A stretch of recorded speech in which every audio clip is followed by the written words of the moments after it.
এখনকার রাজনৈতিক পরিস্থিতি যদি আমরা বিশ্লেষণ করি তাহলে একটা বিষয় কিন্তু পরিষ্কার, সবাই চাচ্ছে একজন আরেকজনকে দুর্নীতিগ্রস্ত প্রমাণ করতে। তো সেক্ষেত্রে দুর্নীতি এবং বিভিন্ন ধরনের অপবাদ এবং তাদের যে কর্মকাণ্ড সেগুলো নিয়ে সমালোচনা গঠনমূলক না করে তারা কিন্তু আসলে ভিন্নভাবেই করছেন। অর্থাৎ বিপরীত পক্ষকে হেয় প্রতিপন্ন করার জন্য এই যে সমালোচনা এটি যদি জারি থাকে তাহলে এই যে রাজনীতির যে পরিবেশ বা রাজনৈতিক অঙ্গন এটি কিন্তু আসলে দিন দিন এভাবে আরও বেশি কুলুষিত হতে থাকবে।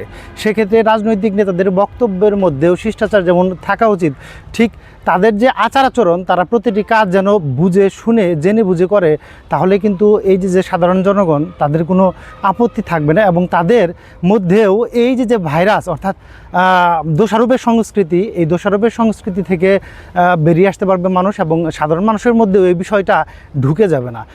তাই ভবিষ্যৎ প্রজন্মকে সচেতন করতে এবং রাজনীতিকে আরও স্পষ্ট এবং ট্রান্সপারেন্ট করতে অবশ্যই এই যে দোষারোপের রাজনীতি এটি থেকে আসলে বেরিয়ে আসা উচিত।